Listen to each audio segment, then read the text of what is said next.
Believe me, very, very talented man. Now, all the way through this interview, there may be a little bit of slow internet, but we can work with it, can't we? So let's welcome along David Gideon to Galaxy 107 FM.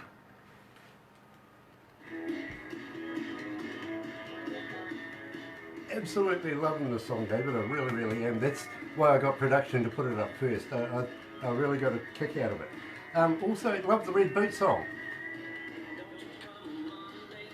Well, the song, that's Johnny Cash's bass player, and he's very famous in Nashville. His name's Dave Rohrick. He plays a stand-up bass in that style that Johnny Cash was so famous for. Sure, absolutely. And I want to talk more about him as well as we go through this. So bear with me, and I will just exit the song, and we'll go live right now. Hi, Facebookers.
That's right, you're right, here we go. See, 107 FM, welcome along, and believe me, I am absolutely excited to bring along David Gideon this morning here in New Zealand. 6 o'clock over there. I got to thank you, David, for taking time out of your evening to talk to us down here, down under in the Antipodes.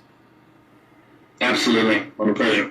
You know, David, ever since I first heard your song, and believe me, I heard the Sky song originally about a couple of weeks ago and absolutely loved it. I really, really did. But before we get into any of that, I got to thank a number of people that are listening to us, even here in town. Phyllis Huia, thank you for tuning in. And of course, Terry Reid in there as well. Thank you for joining and being a part of this morning's show. Now, we just played, David, of course, what I think is a really cool song. I was listening to it in the car, Cash in the Barrel. Tell me all about it. How did you come to the lyrics of that? Well, my father didn't get paid one time for some work he did. He was pretty upset. So he told my son, next time it's cash on the barrel. I said, Daddy, I think that's a song. You know, right, I think you were absolutely right as well. Now, at the same time, there's a little connotation about maybe a little under-the-table brewing in there. Was I right? Yes. Yeah. I live in an area, I've always lived in areas where the, what you call under-the-table production of things is oftentimes what fuels the economy. And I've spent my time up in the mountains, most of my life actually. So it refers to not only whiskey, but other things that you might do in the mountains. I'm from Northern California. Believe me. After in the South, I went out there for quite a long time and worked on ranches. And you know, yeah. Believe me, my friend, I fully understand. I really, really do. And at the same time, there's a lot of good product coming out of the Appalachians. I can testify to that. I really can. Tried some myself. A bit of apple pie, and I had some cherry pie with some apple pie. Absolutely loved that. Really, really did. So believe me, I'm quite familiar with the products coming out of there, and including of course, old Mr. Sutton stuff. I've had the good fortune to be able to have a taste, simple full of Mr. Sutton's famous brew. I really have. Popcorn Sutton. Yeah, Oh, yeah. old Popcorn Sutton, absolute legend in the game, I've got to be honest with you. So, I feel very humbled to be able Yeah, you look a little like Popcorn Sutton there. Well, maybe his good friend, actually, the guy that he brought along with him, his good mate. Now, I forget his name offhand, but believe me, very famous man in his own right. I think he's only just brought out his own legal label, too. I know a few of these things because a couple of my friends over that way, and believe me, over that way, are in a show called Moonshiners on TV and the internet. Okay, yeah, we're familiar. Nice. Well, then you might know Josh. You know, the missing finger guy. Yeah, I don't watch a whole lot of TV. I know the show. I've probably seen your friend on there. You probably have, believe me. He's very prominent on every show, literally. Now, my friend, at the same time, I really want to be able to congratulate you because it is not easy being able to get an interview here at Galaxy 107 FM. And the fans were asking me, Grant, will you please ask David Gideon, how do we get in touch with you? Are you on Facebook? Are you on Twitter? Are you on Instagram? And more importantly, do you respond? Absolutely. I'm on Twitter. I believe it's... you can find me, David Gideon, on Twitter. I'm on Facebook. I've got a music page on there. I am on Instagram as well. It's not hard to find me online. I've been running all those pages for quite a while, and I'm very responsive. I try to be very down to earth and very available for my fans. Yeah, absolutely. And it's a great idea because these days it's your modern day database for your fan base, if you know what I mean. So always nice to have an artist, especially if you reach out to an artist, to have one come back and give you a little personal hi every now and again. Believe me, it makes the fans feel special. It really does. Now, at the same time, David, I want to talk to you about your father, very famous man in his own right. Now, he was the founder of the farm community in Tennessee. Tell me a little bit about that. Farm community was started by a bunch of hippies from San Francisco. After the summer of love in '68, they decided to move to the country. The fellow they followed out to Tennessee is named Stephen Gaskin. He's a very well-known hippie activist, and they started the farm commune in 1971. My father was a founding member. I was born in 1977, so at the time the farm was started, there was a large piece of land that was used as moonshining land. And this is where they say NASCAR started. America, of course, we watch NASCAR, and that was started in these old woods, running away from the folks who came after moonshiners. So I grew up running around with those shoes on in Tennessee. You know, I kind of envy you. I really do. And, of course, you mentioned NASCAR there. My favourite family there, of course, the royalty of NASCAR themselves, the Petties, if you know what I mean. So, very familiar with NASCAR. Absolutely. I know a lot of history about how NASCAR started and why and all of that sort of stuff. Absolutely fascinates me. At the same time, I've got to let you know, Barbara's filming us right now. Her son is actually a champion in racing in his own right, isn't he? Yes, he is. Yeah, he does stock cars and stuff like that, street stocks, all that sort of stuff. So believe me, big fans of racing over here as well. Now, at the same time, the commune lifestyle. There must have been a lot of people there that would have been an influence on your music career as a child. Did you grow up with some memorable moments? Well, an hour south of Tennessee. I'm sorry, an hour south of Nashville, rather, in Tennessee. I had the influence of hippies and rednecks. When we went to school, we had long hair and tie-dye shirts on. We mostly just get in fights with these country boys. We were also country boys, but we were raised up very differently.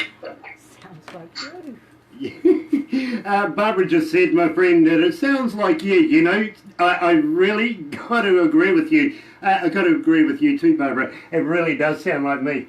Because, believe me, I haven't been brought up in a commune, but I had something to do with a commune back in the day in Auckland. I'm not going to mention the place, I really aren't, because it got into ill repute in the end. But I really, well, you know, that's where I basically cut my teeth as an engineer. They had a band there, and well, we sort of took them a little further than we even thought they would go. You know, they were just around the campfire, and then suddenly they're making record deals and moving to Australia. So it was one of the most interesting upbringings you could ever imagine.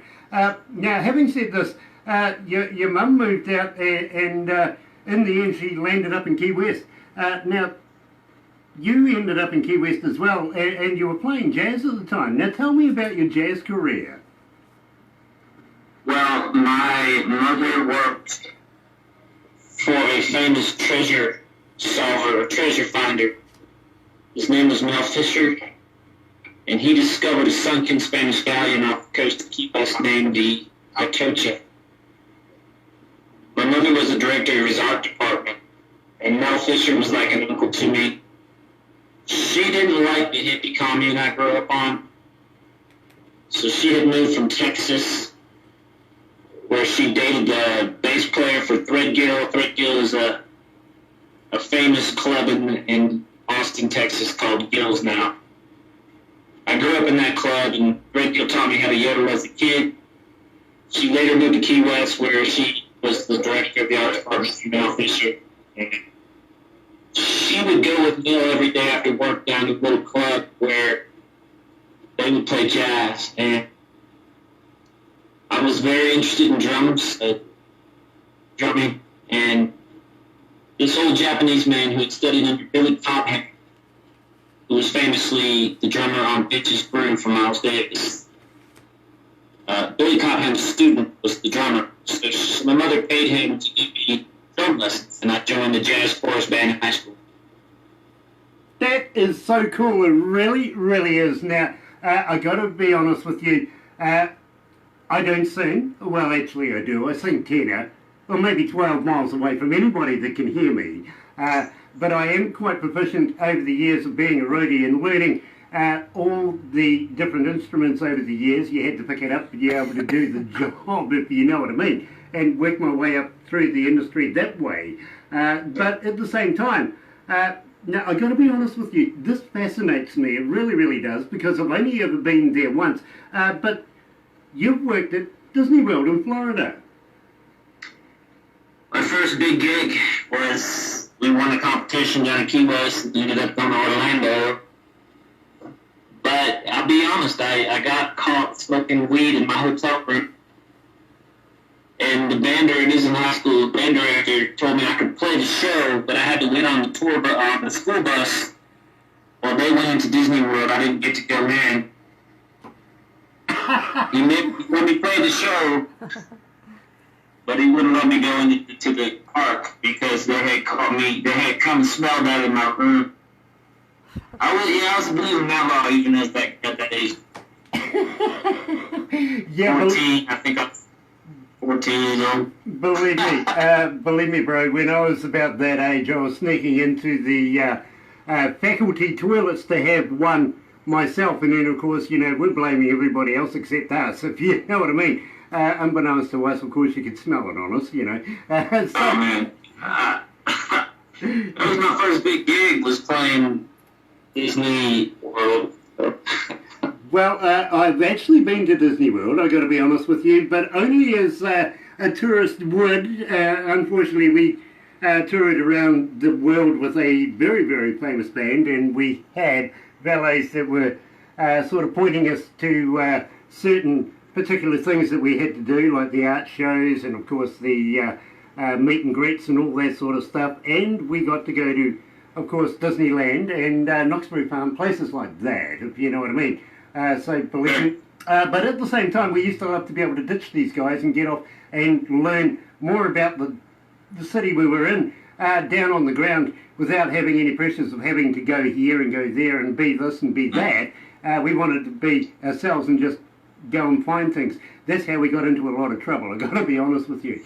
Now, David, I want to talk to you about Drifter, because I was listening to this and absolutely loving it. How did you come to the lyrics of this? Well, I read Johnny Cash's autobiography, and I was talking to a friend one day, and they said, "Women, weed, and whiskey, story of my life."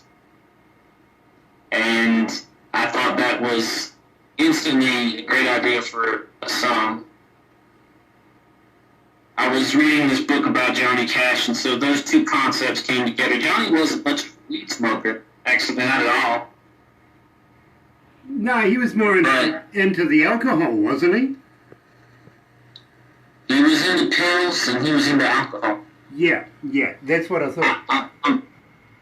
I'm sure Johnny probably took a puff in his time. So Johnny was the inspiration behind the story, and I basically took, I think, what each musician that travels that hasn't made it to the big time yet, what each musician goes through. Each night you play a show, you get off stage, you meet folks, and if you play well, you might just be back around again. So you can all relate to playing a beat-up, dirty stage and carrying on down the road with the guitar and our boots and our hat, all that. You know, a lot of people can identify with that. They really, really can. At the same time, I've only just noticed, as we're talking about Drifter, the hat you're wearing at the moment. Absolutely love it, my friend. Yeah, I've got all kinds of gear that people can buy, although, I mostly just sell them at shows, hats, shirts, keychains, but if people reach out to me on Facebook, I can get them a hat or a t-shirt or some stickers. Nice. Well, I'm going to talk to you more about that after this, but right now, here is David Gideon on Galaxy 107 FM. Here's Drifter.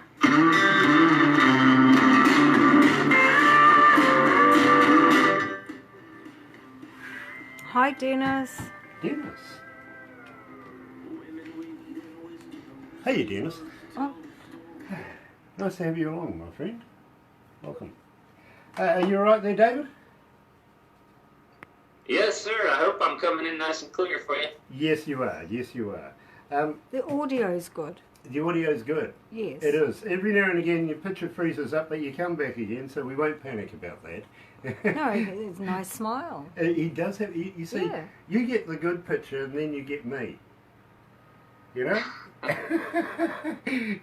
It's like... Oh, I don't know, I'm focusing on Gonzo at the back. Oh, Radio Gonzo. Which one? Radio Gonzo Oh, the or big Little one. Gonzo? Oh, the big one. Yeah, the big one. Yeah. It's just like a woman to focus on the big one. Size does matter. It does. David, I'm going to talk to you next about all your new work that you got coming out. We would love to be able to possibly do a promotion, doing some giveaways or something like that. Would you like to send us a few CDs? Absolutely. Awesome, awesome. At the same time, I'm also going to talk to you about the cities that you've played in, places like New York, San Francisco, Los Angeles, Nashville, and Absolutely. believe me, we are broadcasting right now to 62 different countries, 96 cities at the moment are tuned in, aren't they? Yeah. So Wow. we got a few online listening. How many online, Grant? I'll just let you know I there's can't 5 see from million. here. 895. 5,895,000. See, my screen's Online. blank, so I can't show anyone. Yeah, unfortunately, we've got to get that fixed up for you, don't we? Sorry about that. But Well, that's incredible, man. I'm happy to know I'm reaching some folks with my music. oh, believe me, right, It's an honor. I should mention that all those players on my work are Grand Ole Opry players. Most of them have won Grammys. The average white band drummer there, Pete Abbott, Nice. Kenny Vaughan, and Chris Scruggs of Marty Stewart's band. Kenny has played with the Pretenders, Lucinda Williams, and many, many others. He's the guitar player on all my stuff. I tell you what, It is Johnny Cadish's bass player. we'll talk about that now, actually, because we'll go back live. Hold on, my bro. Chop, chop. I'm getting Bossy me. there.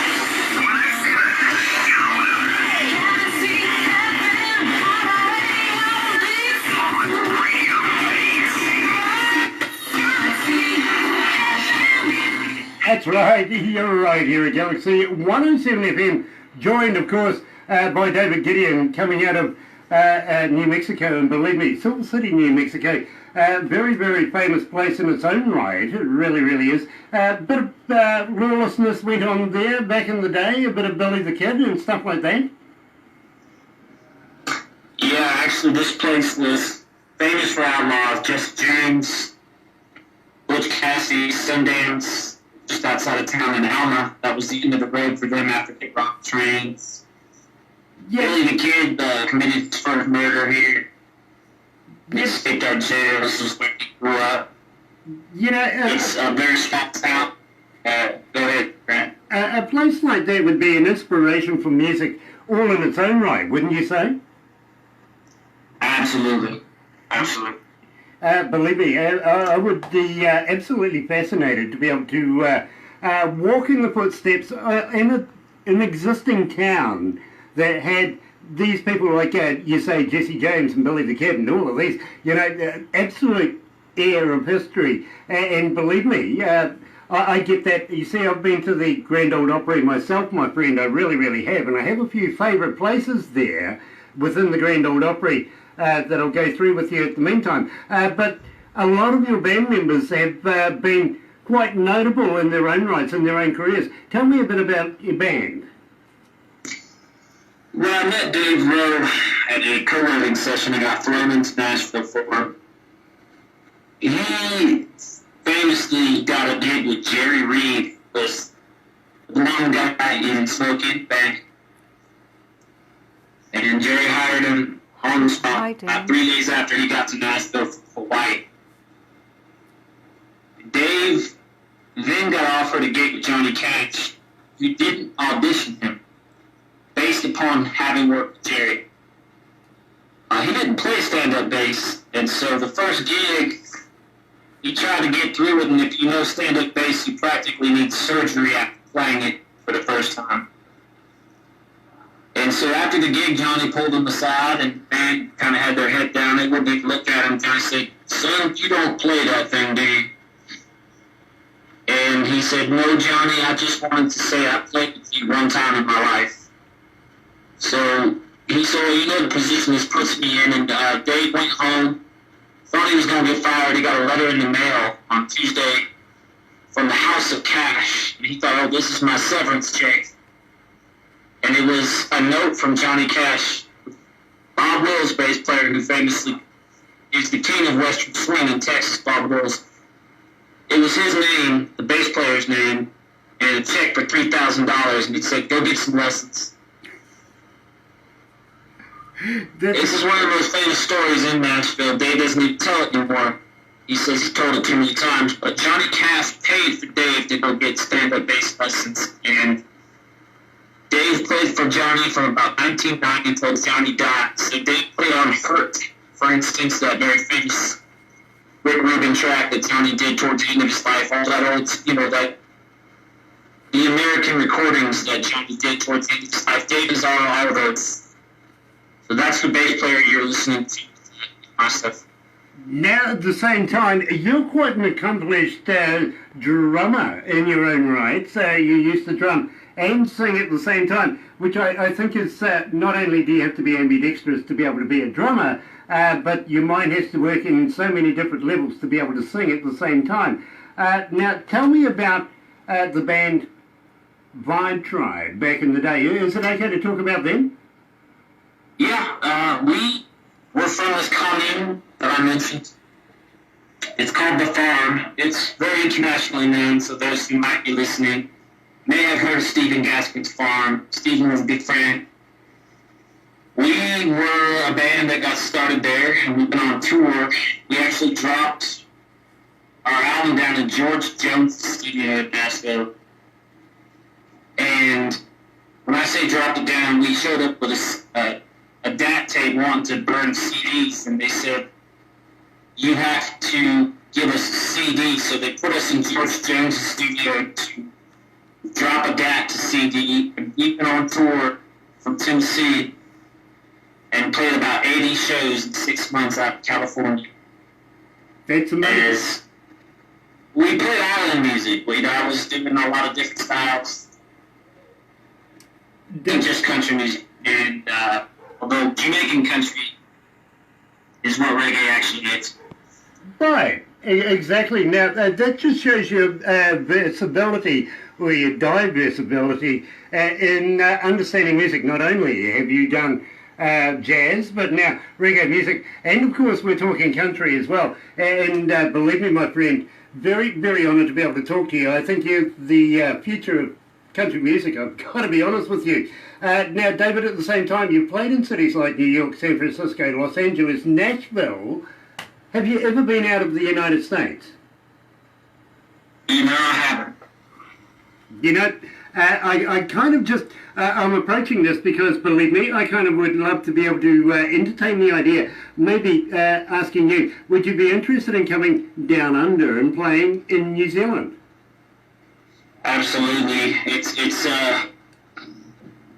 a dream of mine, and I've been very busy in the mountains, as we spoke of earlier, living the life that I speak of in my songs.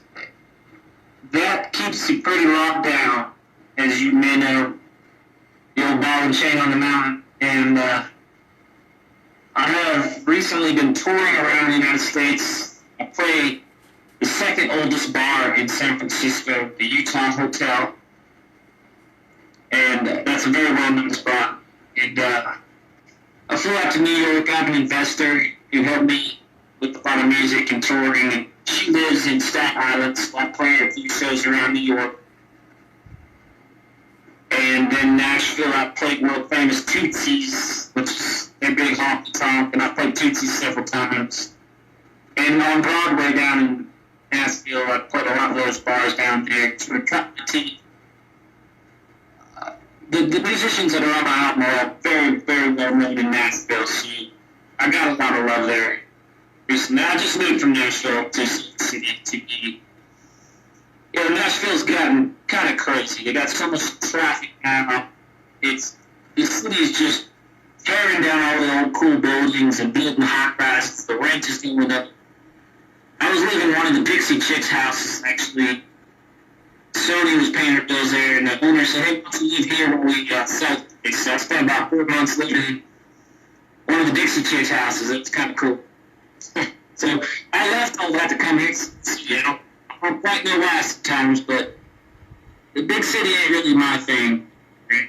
I can fully understand that, and I got to be honest with you, I'm a little country boy myself. I was brought up in a little west coast town of the South Island in New Zealand. My father was a coal miner. He used to blow things up for a living. But I ended up, of course, going to radio school in a rather large city down the bottom of the South Island.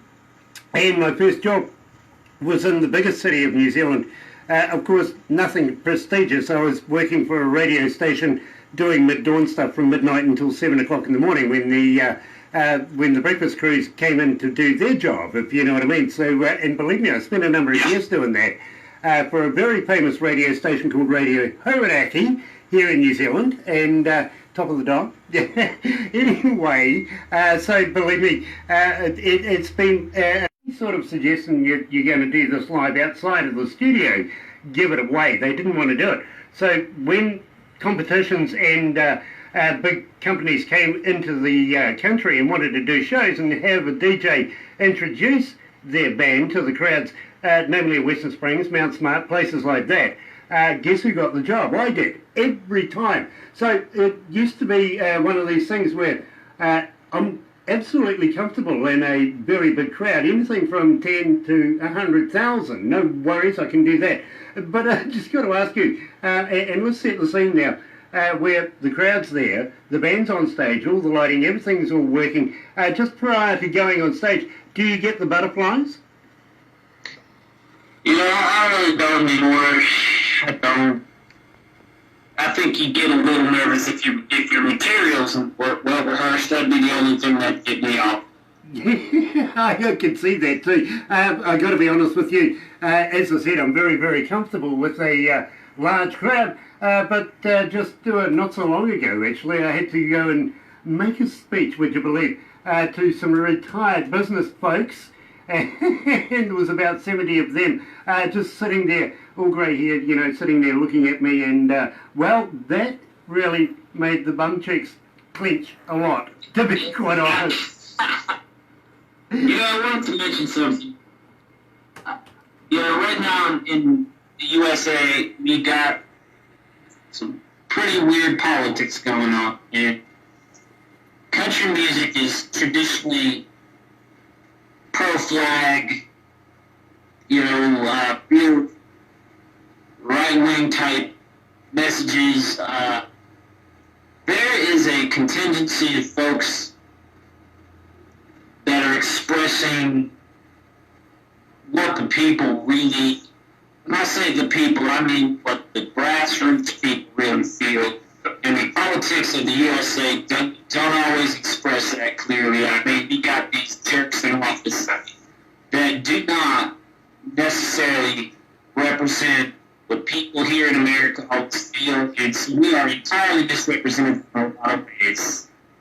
You know, and I've got to be honest with you, David. Now, I think you're very, very brave. Now, the reason why I say that, my friend, is simply I ask these difficult questions of artists over the years, especially their feelings about Trump and before that Obama and all that sort of stuff, and people won't tell me the truth. And I'll tell you why they won't tell me the truth is, of course, the amount of listeners that we have.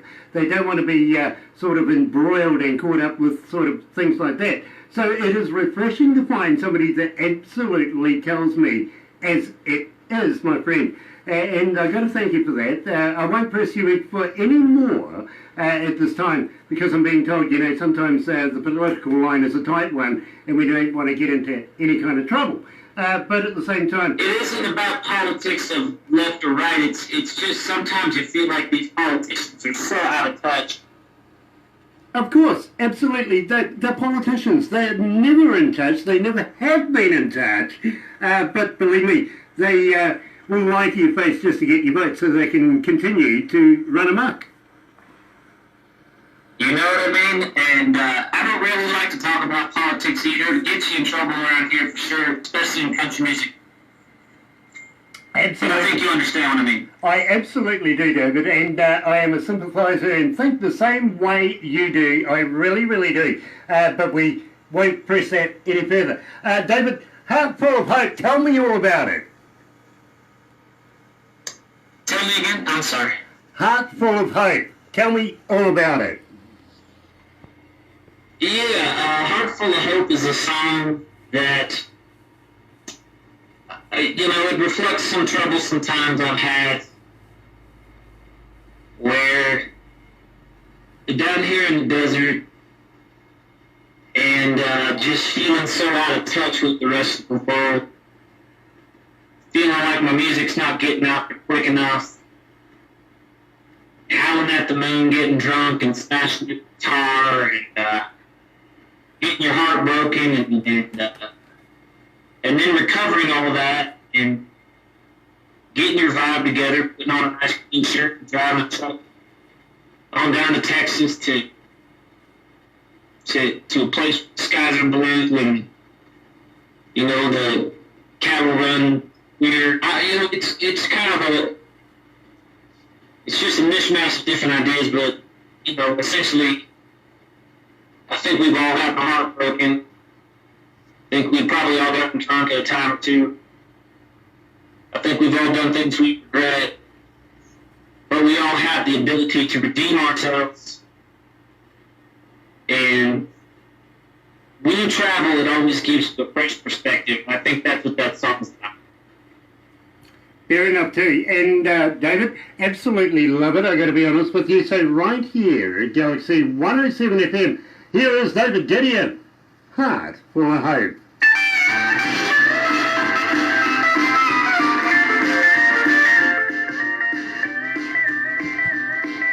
You know, Barbara, even though it's wintertime, it's damned hot here. Yeah, I keep telling you it's hot in here. Sweaty. Yeah. Really, really warm. I'm going to have to put cool Are you okay on. there, David? Yeah, definitely. Nice, nice. Sorry for bringing up politics, Garth. No, believe me. I do apologize for that. You like it's all talking good, my friend. politics, Believe me, you but- can talk about anything you want to talk about. But, you know, just sometimes I get a lot of... I've been down this road before, and I've actually had managers texting me while I'm talking going, leave the politics alone. So I've been told off a number of times in a number of different ways. We can always talk off here. Oh, we can talk off here, like what we're doing right now. You see, Oh, but I we're on also Facebook have Live.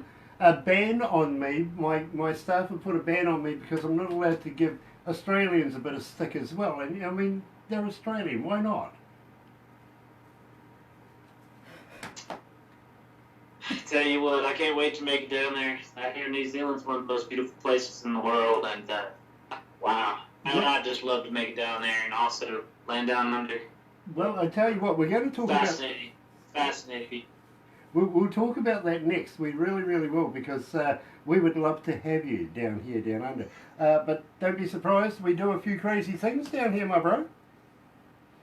Don't we, Barbara? We do. That's what I know where this is leading. We really do. We do. And I'll take you through a couple of them too, Dave, because at the same time, Barbara is the manager of Aurora Entertainments, and she brings bands into the country, and we tour you guys up and down the country. And at the same time, very we do some really funky stuff with that. We don't do, We yes. have traditions, let's put it that way. Anyway, let's go. I like it. Let's go back to the desk. Trouble coming. Oh, don't let anything out of the bag yet. No. Because I actually want to talk about something else first. Let's make sure Tate's next new guitar player on the song.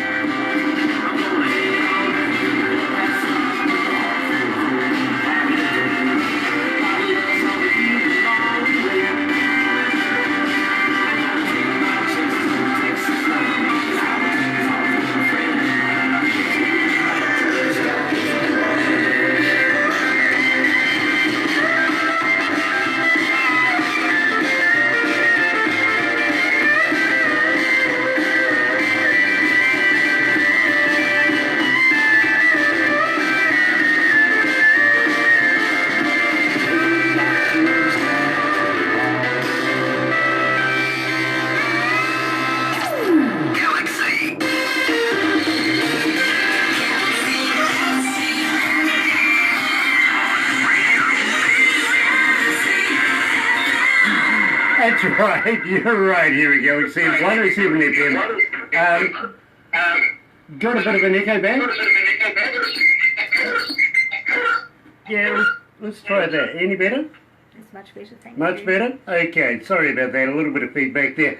It happens. It really, really does. At the same time, Barbara, you've been putting me off all morning. Absolutely loving it. Now, just before we get into talking to you, David, about bringing you down here, down under, I was just having a look. Now, you worked as an engineer, an assistant engineer in Hollywood for people like Norman Whitefield Jr., Pointer Sisters, P-Funk, Tupac, Andy Zane, Rick Springfield. Now, Rick Springfield, wow. Bad Company and Motley Crue, and many more. That must have been a very interesting period in your life. Yeah, I lived on Sunset Strip. I don't talk about this much, but I actually got that job through Bob Dylan's girlfriend after being invited to hang out with Bob Dylan. And we didn't do a whole lot, but we watched some movies and hung out. I wasn't a huge fan of Bob's at the time. So I think he enjoyed. I think he was tired of hanging out with fans, so we just hung around my apartment, watched movies. But yeah, I've hung out with Bob, and his girlfriend liked me, and she got me a job with Andy Zane. Andy is very close with all the rock and rollers. He did Jesse's Girl with Rick Springfield. He did a bunch of work with Motley Crue, and Guns N' Roses is very close with Andy. So he's the godfather of Slash's old son. And I lived with Andy and worked at his studio. I met Norman Whitfield Jr., who worked with P-Funk, Tupac, Biggie, all those great rappers. Norman's a very close friend of mine. He comes to my shows when I play Hollywood. Yeah, Norman's a trip. His father wrote about 60% of Motown's hits, actually. Norman Whitfield was a very famous producer for Motown. Norman Jr. worked alongside his father, so I hung around those guys and worked on production. And the highlight of my career was hanging out with them. I absolutely love that story. I really, really do. Now, at the same time, we briefly touched on the subject of getting you down here, down under, and whether you would consider the option of being able to come down here and play to New Zealand audiences, which we would absolutely love to be able to see you. Maybe about 5 shows here in New Zealand, and we may even share you with Australia, pending, we like taking their money, let's be honest, so we might as well do that as well. But at the same time, my friend, I was just giving you a little forewarning that we here at Galaxy, we have a few weird traditions that we do here in New Zealand. Actually here at Galaxy. Have you ever heard of a hoo-hoo grub? I have not, sir. Okay, well, you must have heard of a caterpillar, right? Yes, sir. Okay, well, this is a caterpillar on steroids, well, kind of. It's huge. It's like a double-decker bus compared to a mini. It's white. It's got a black head. And what you do, my friend, and believe me, the traditional folks of New Zealand, the Maori, ate these in abundance back in the day. You put it in your mouth. You bite off the head. Don't eat the head. It's yucky. But when you crunch down on this, believe me, it tastes like creamy peanut butter. It's absolutely splendid. Now, we're going to send you... I'm game. I'm going to try it. Nice. I tell you what, we'll make sure that we got something to wash it down with as well. But we will send you the instructional video of that. And having said that, we'll probably take you down the bottom of the South Island, down to Queenstown. What do you reckon, Barbara? We'll throw him off a bridge? No.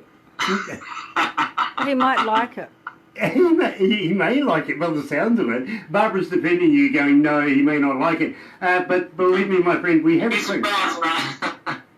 We have a thing here where we throw people off a bridge. It's called bungee jumping. Right. Yeah, I'm familiar with it. I've never done it. Okay, well, I'll tell you what, again, we'll send you some instructional videos, and believe me, there's some new attractions opened up down there that I absolutely want to give a go, to be quite honest, especially the slingshot across the valley. The swing chair. Yeah, the swing chair. Yeah, I want to give that a go, absolutely push. do. A bit of a daredevil, I got to be honest with you. I do paragliding, parachuting, everything like that. I'm not scared of heights one bit. Unfortunately, if you put Barbara on a set of high heels, she gets vertigo. She really does. We absolutely cracking me up. we absolutely love to have some fun. We could take you now just under... My shoes. She's showing some shoes. Come on. Yeah, I said, is that the highest you can get? No, you can get higher. But Yeah, but can you get any higher than that, on anything higher than I'll that? be as tall as you then. you black out if you get a half an inch higher.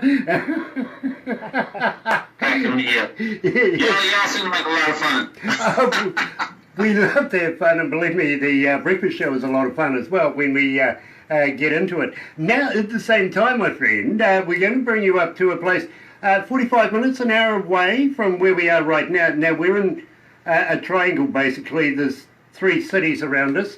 It's the Rotorua city, which is a tourist city based on the Maori here in New Zealand, and some of the things they used to do back in the day. And we're going to take you to a place called Hell's Gate, where you can go and see the geysers and all the mud pools and be able to learn how to cook in natural waters, stuff like that. Then we'll take you to a park, and I'm sure that we'll have a few along the way, and maybe, some of this as well, so that we'll put you in a Zorb. Have you ever heard of one of those? I love it. It's a big round ball, literally, and we'll just throw you down a hill. Have a lot of fun with Go it. round and round and... I've seen this online. Don't worry, we'll be filming everything and making sure that everybody knows that you've done it. But at the same time, there is some pleasurable stuff that we do as well. Have you heard of Lord of the Rings? Oh, of course. When it was filmed down there, and some of the most remarkable scenes from the movie are actually natural landscapes from the film. Well, I think, Barbara, is it about an hour and a half away from where we are right now, is Hobbiton, and we would love to be able to show you that as well. Yes, we have some of the best scenery in the world. We're very, very proud of our country. We really, really are, and can show you some of that as well. And places like the Marlborough Sounds, for instance, absolutely stunning. It's like time forgot the place. Dinosaurs are still walking down there. I know they are. My mother was down there the other day. Oh, no. Very cool. Anyway, at the same time, we'll take you up to Auckland and have a meal on the harbour at night time. Absolutely splendid. You couldn't get a better backdrop if you paid somebody to be able to build a city like that. It is absolutely stunning at night time. Now, having said that, the very first song I ever heard of yours, my friend, and believe me, I absolutely love it, was Southwestern Skies. Now, tell me all about it. That's my newest song, although it took 2 years to finish.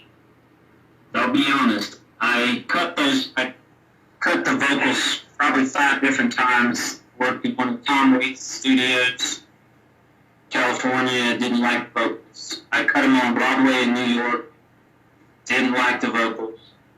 Cut them in Nashville, didn't like the vocals. I ended up cutting them down here in Silver City, didn't like the vocals. And finally one day I was real hungover, and in order to get back in the mood, I got drunk. I was in Dave Rowe's studio, Dave Rowe, Johnny Cash, bass player. He was looking at me like, kid, he said, this ain't a party. This ain't a party, man. You better get these damn vocals ready. And I cut them. I had an incredible team of people. My engineers are some of the best in Nashville. My mastering engineer, Chris Pasco. We cut a video at the oldest house in this area in the southwestern region. It was built in 1810 by the Spanish, the ranch that was built to keep peace with the Apache natives. And we filmed a video there just about 2 months ago. And the song came out only, June 1st. So that's a brand new one. But I tell you, those vocals were not easy to cut. I don't know what was up with me. I couldn't get them right. But I really like how they came out. I like how the song came out. I appreciate y'all listening. David, we absolutely love it here at Galaxy. It was the first song that we received here at Galaxy, and we've received a huge response 3,096 requests and still climbing since we started playing it. So believe me, there's a huge push for this particular track. So right here at Galaxy 107 FM is David Gideon and Southwestern Skies.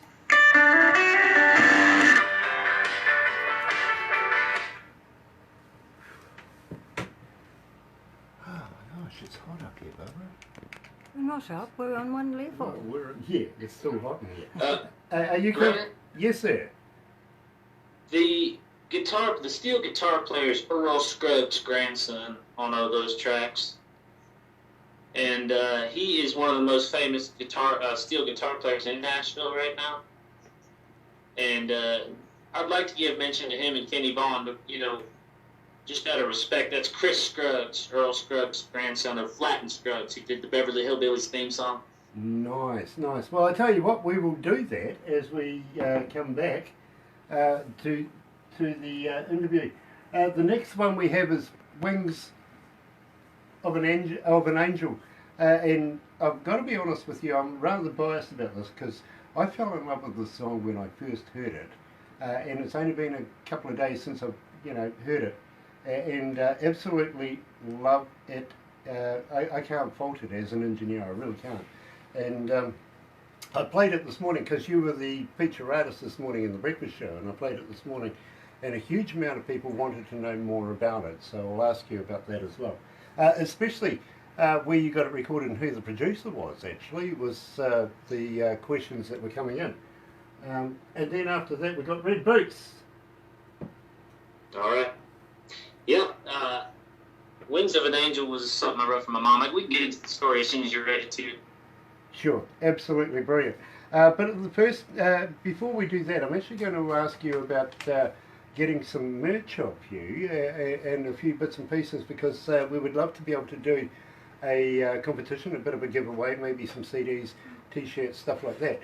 But at the same time, I'll talk to you more about it. I'm just getting the nod to get back on air.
That's right, and you're right here at Galaxy 107 FM, and of course joined by the man himself, David Gideon, coming out, of course, Silver City, New Mexico, and absolute pleasure, elated to be able to chat to this man this morning and talk to him about his music and his history in the music industry, and believe me, very, very, very famous people that he's grown up and worked with over the years. Now, you were saying you would like to give a shout out to a couple of friends, especially the guy who played the steel guitar on that. Absolutely talented man. Yes, Chris Scruggs is a genius in Nashville. He's so well known. His mother is Gail Davies. With his grandfather, Earl Scruggs, of Flatt Scruggs, the Beverly Hillbillies theme song, and they were members of Bill Monroe's Bluegrass Boys, the first band to ever play bluegrass on the Grand Ole Opry. has absorbed so much from the old players around Nashville. He plays every Sunday at the club. He plays bass for Marty Stewart. He is an absolute treasure in country music. I was honored to work with him. Kenny Vaughn, who just played guitar with Chris on that last track. Kenny is just a cool hombre. Kenny Vaughn is the lead guitar player for Marty Stewart and has played with Lucinda Williams, the Pretenders, so many great people. So Kenny Vaughn and Chris Scruggs. Drummer Pete Abbott of the Average White Band, who plays with Presley Rowe, and Dave Rowe, I'm just honored to have worked with that.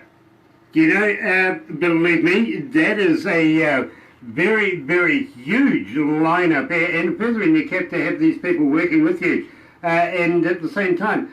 Just going to ask you though, your influences, of course, being people like Steve Earle, Hank Williams, Johnny Cash, and a number of others.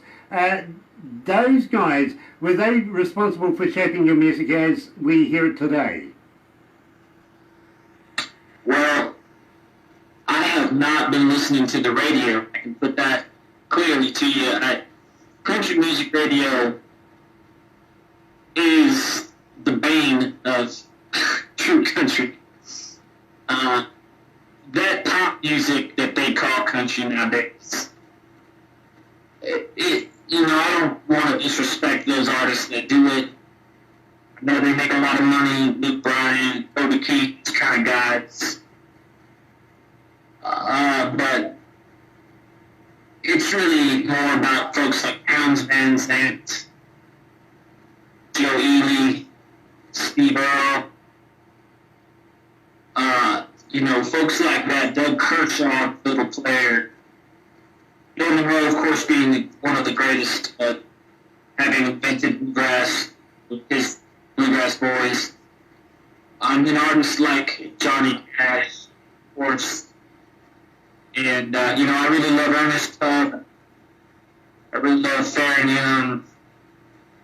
I love those old classic country artists. Of course, Willie Nelson's a big, big influence. And not just his music, but his lifestyle. And I'm wearing a Tyler Childers shirt right now. I have to give a shout out to Tyler Childers. He's a Kentucky boy. Sturgill Simpson, who, by the way, my bass player played on Sturgill's last album and won a Grammy with that. There's a lot of young artists now that are just keeping country music alive in the truest sense. I fully understand exactly what you're saying there, and get the traditional feel coming out of your music. Nice to see that you promoted another artist and another person. At the same time, I can do that too, believe me. It's a subliminal thing, really, isn't it? Where I'm absolutely dressed by Debbie Bryant today, to be quite honest. Now, I want to talk to you, and I'm glad we segued into this. Literally, hold on, my headphones are playing up. Now, I'm glad that we segued into this because we would love to be able to do a competition for you here at David at Galaxy 107 FM. And just wondering if you'd be interested in maybe sending us a couple of T-shirts. Of course, we could do this in the interviews, and we do this in the interviews. But at the same time, do a few giveaways, get the fans a little bit of free swag, if you know what I mean. And at the same time, maybe you might be able to throw in a couple of spare T-shirts. I'm medium. Sorry, I'm large. My production manager is medium, and Barbara is a little bigger, if you know what I mean. And I'm sure Barbara will give you... I've got men's and women's in those sizes. I'll be glad to send you a care package of men's and women's shirts and some hats, stickers, keychains. Now you're talking my language. Now you're talking my language, and believe me, if you have a look behind me here, you'll see people send me caps all the time. Love caps. I really, really do. I'm a big fan of course, the snapback and everything like that. So believe me, would be very honoured to wear maybe a Drifter's Thank you. Can't dress myself. I really can't. I've got Barbara messing around with my headphones. But at the same time, I've got one for you. I would absolutely be honoured to be able to have a show, not only with your hat, but with the T-shirt on. I would love to be able to do shows in the future promoting you as well. At the same time, we love to be able to promote you in different ways as well, and we will talk about that later down the track. But first of all, I want to talk to you about what I think is my favourite song that I've ever heard of yours. And believe me, I really enjoyed this when I first heard it, is Wings of an Angel. Now please, tell me all about it. Well, my mother just passed away about a year and a half ago. And before she died, I was down in St. Augustine, Florida. And they had the largest, I should say the tallest cross in the world. It's the site of the first Christian Mass. And if you're into that sort of thing, it's a very spiritual place. And, I've been a pretty wild cat. I got drunk with you one night. My tour manager had given me a golden ring. And traveling on an airplane one time, I stuck it in my boot to security, which never take your jewelry off. I put my boot back on and it broke the band of the ring. It was something that I carried around with me still, even though it's broken. And I lost it laying on a giant cross one night, staring up at the sky, and I was drunk. I thought, you can't live this Hank Williams life forever. I think country musicians always think they're going to live like Hank. Hank died at an early age. He got kicked out of the Opry. At some point, you got to stop that romantic notion of being a partier, and you got to get your life together. I could almost cry. My mother and me, that was our song. I'll just say that. I fully want to pass on my sorrow for your loss. I really, really do. At the same time, I've got to absolutely be elated with the work that you brought out in representation of your mother, because believe me, this is a work of art. It really, really is. Yeah. So, she said, she didn't want me to be sad, Grant. She said, don't cry. I want you to be a strong cowboy, and that's what that song's about. Absolutely. Always remember the good times. Believe me, it's far easier to be able to do. So, have a go at this, folks. Believe me, you're going to love this if you haven't heard it before. Here is David Gideon, Wings of an Angel.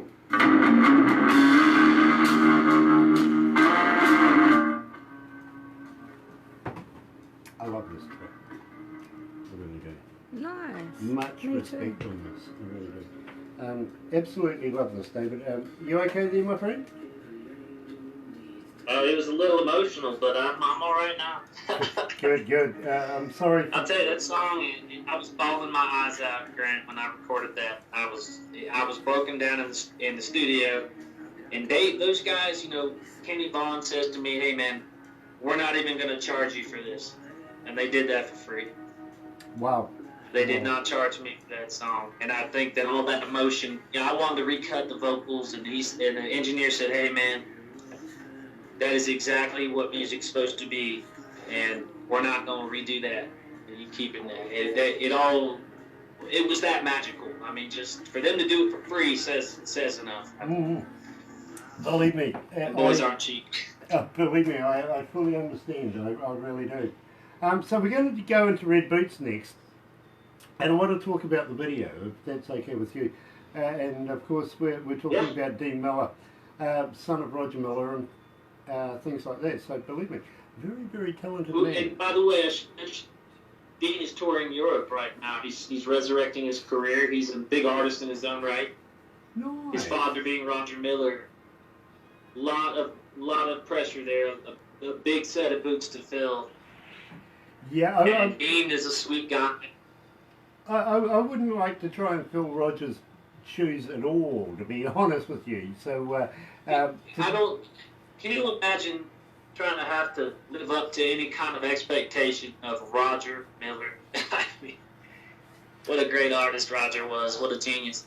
Absolutely, absolutely. And believe me, we will have a chat about this. But at the same time, my friend, you don't need a drink or anything like that?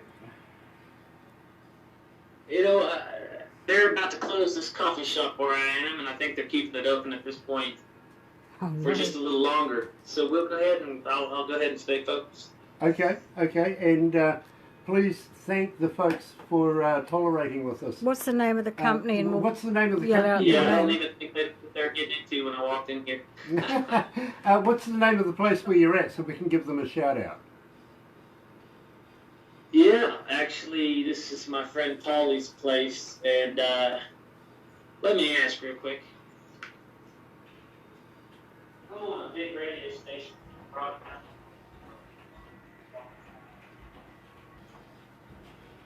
I love the chair there. I want that one. It's got a heart on it. Okay. That's me. Grant, this is Javelina Coffee House.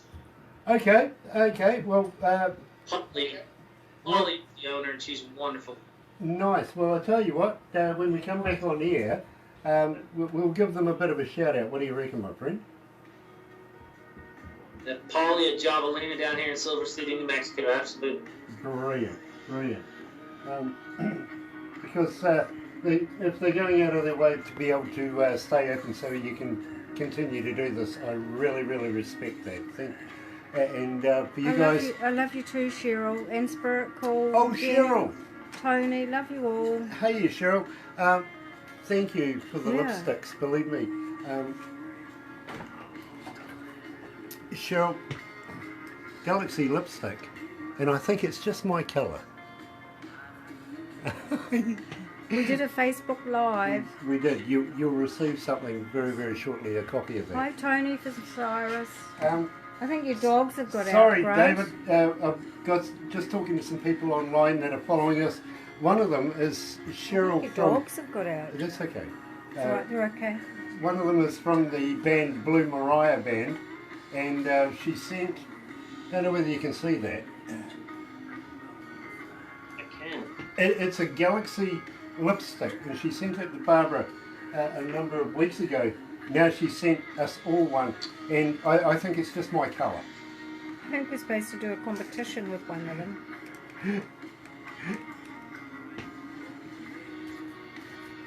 Be here with you, Grant. Thank you, Barbara.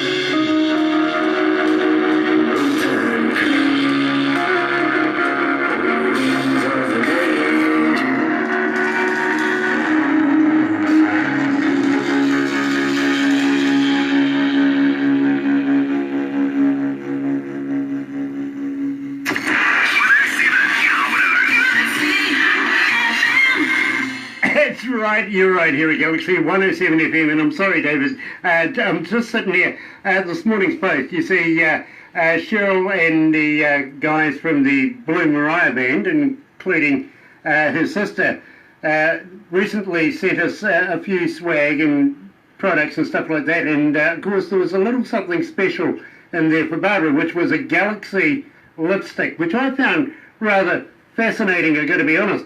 This morning in the mail we got some more, and I'm kind of wondering whether the colour would suit me or not, so I'm kind of contemplating on using that. If not, we might give it away instead, to be quite honest. It doesn't go with my eyeliner. My guy liner, that's what it is. See? Black rims around my guy liner.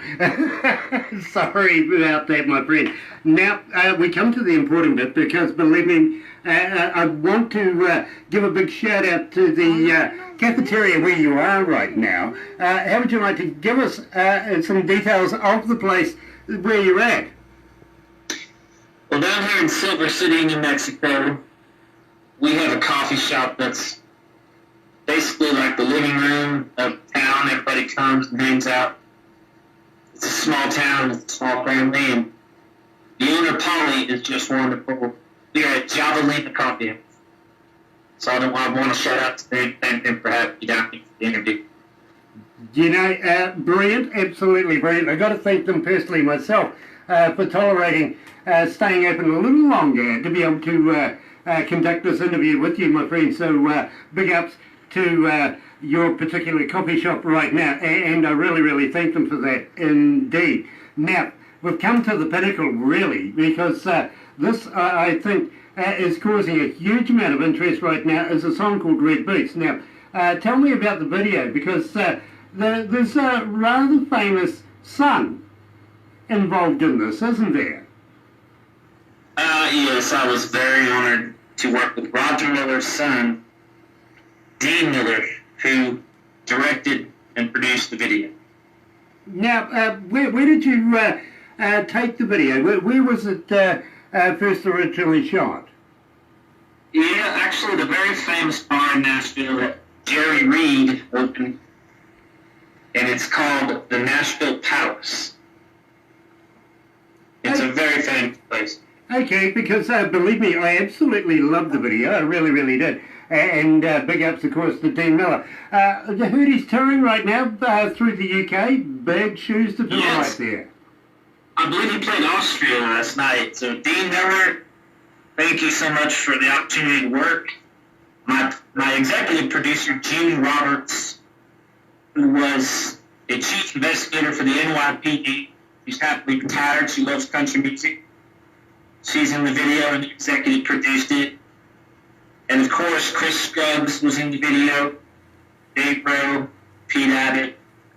My outfit in the video was Manuel Nudie. So I had a Nudie shirt on. Yeah, we have to give a shout out to Manuel and his daughter Morelia. Absolutely. Who's Nudie's granddaughter. Now the You're familiar with Nudie suits. I was very lucky. Wear one of those. Absolutely. Now, at the same time, tell me about Red Boots. Where did you come up with the inspiration for the song? It's funny. I was talking to a gal from Dallas, Texas.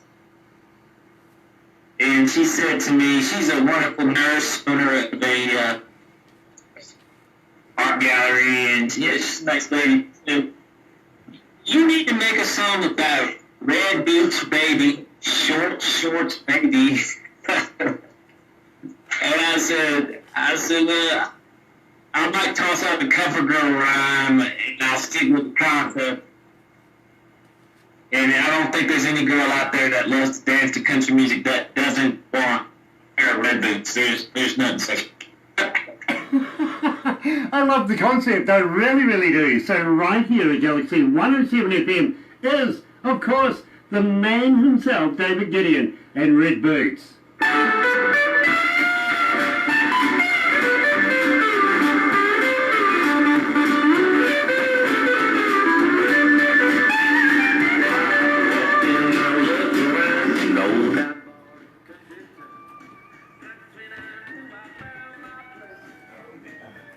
Okay, so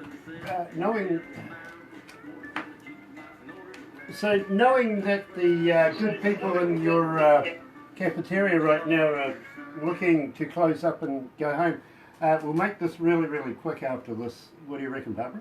Okay. Yep. But we will take a couple of crazy photos after we do the video. And You can be crazy. Time, we'll do a quick video. You can be crazy. I'm the crazy one. Yeah. Yeah, it's Beauty and the Beast. Oh, is it? Okay. It is. Y'all are just awesome. I tell you, this is much more fun than I thought it'd be. It's going to be a pleasure to meet you in person. Oh, absolutely, my friend. And believe me, if we don't get arrested in 24 hours, I'm not doing my job right. I'm not bailing you out. She's Oh, not gonna bail bail me David out. No, she'll sit there and say, throw away the key. No, you'll just break out anyway. Y'all- You're y'all- Houdini. We're going to get along just fine. Yeah, absolutely, absolutely. You're Houdini. But we are ourselves down here, my bro. We have no, we don't put on airs or anything like that. So we're down to earth, folks. That's awesome, man. That's what's up. Look at there, I caught her stare. Devils in her eyes, but I don't care. With them red boots you got on. Right. Let's do this.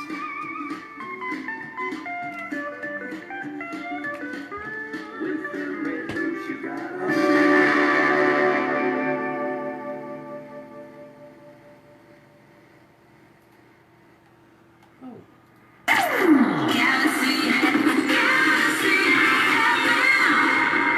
That's right. You're right here at Galaxy 107 FM. It was something I'd never seen before on the screen. And why it was doing it, I don't know, but it did it anyway. It is 19 after 12 o'clock. I know we've gone over, but it's been such a wonderful interview. It really, really has. 19 degrees, which is phenomenal, seeing we were only supposed to get 14 degrees today, and I really, really knew we were going to get a little higher. It's Tuesday, June 18th, and I got to thank a good friend of ours coming, of course, out of Silver City in New Mexico. Of course, we're talking about David Gideon, and I really, really appreciate you taking the time out of your evening this evening to talk to us down here in the Antipodes. And a big shout out, of course, to the cafeteria folks for staying open that much longer to be able to do this interview. I really, really appreciate that, David. And just asking, the next time you come out with more music, would you please come back again for another interview? Absolutely. Brilliant. Absolutely stunning. Don't go away just yet, my friend. We've just got a couple of quick things that we're going to do. And I ask the tolerance of the owners of the building as well that you're in. Please, just a couple of more minutes. But in the meantime, thank you so much, my friend. It has been an absolute pleasure. Looking forward to catching up with you in the future. And welcome, by the way, to the Galaxy family. Now that we've done an interview, you are part of the family. So feel free to give us a hit up any time and we'll have a chat, that's for sure. But in the meantime, here at Galaxy 107 FM, there's Kid Queen.